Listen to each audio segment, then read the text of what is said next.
His name was Pete by William Faulkner. His name was Pete. He was just a dog, a 15-month-old pointer, still almost a puppy, even though he had spent one hunting season learning to be the dog he would have been in another 2 or 3 if he had lived that long. But he was just a dog. He expected little of the world into which he came, without past and nothing of immortality either. Food he didn't care what nor how little, just so it was given with affection. A touch of a hand, a voice he knew, even if he could not understand and answer the words it spoke. The earth to run on, air to breathe, sun and rain in the seasons, and the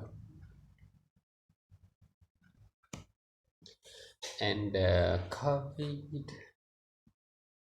cow, which were his heritage long before he knew the earth and felt the sun, whose scent he knew already from his staunch and faithful ancestry before he himself ever winded it.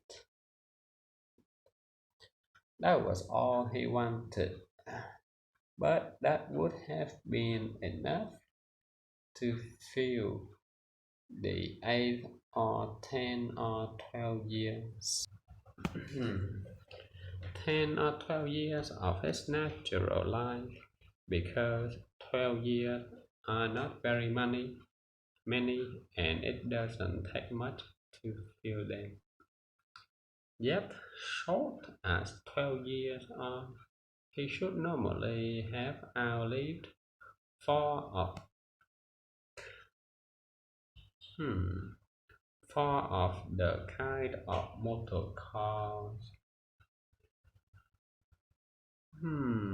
that killed him, cars capable of climbing hills so fast to avoid a grown pointer dog.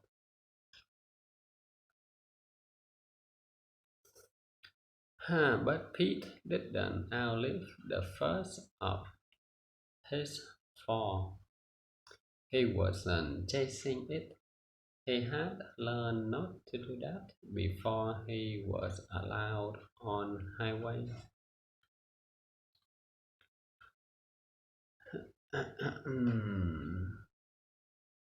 He was standing on the road, waiting for his little mistress on the horse to catch up, to squire her safely home.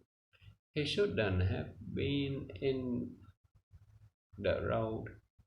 He paid no road tax, held no driver's license, didn't vote.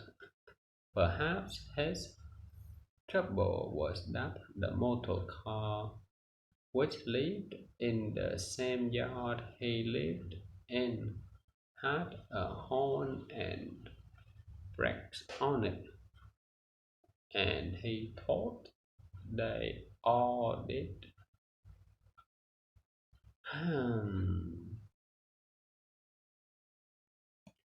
To say he didn't see the car because the car was between him and the late afternoon sun is a bad excuse, because that brings the question of vision into it, and certainly no man unable, with the sun out his back, to see a grown pointer dog on a curveless 2-lane highway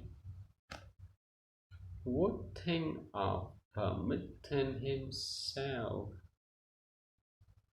to drive a car at all, let alone one without either horn or brakes, because next time he might be a human child and killing human children with motor cars is against the law.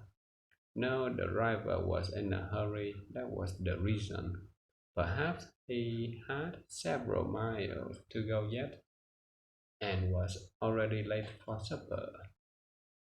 That was why he didn't have time to slow or stop or drive around Pete. And since he didn't have time to do that, naturally he didn't have time to stop after that.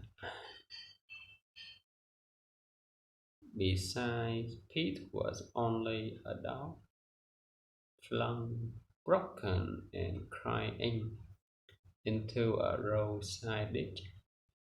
And anyway, the car had passed him by then, and the sun was at Pete's back now.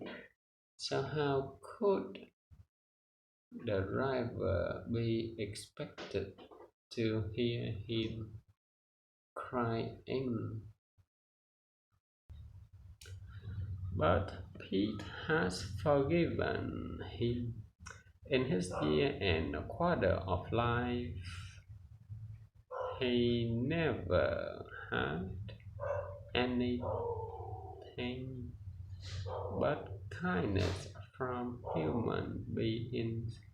He would gladly give the other 6 or 8 or 10 of it rather than make one late for supper.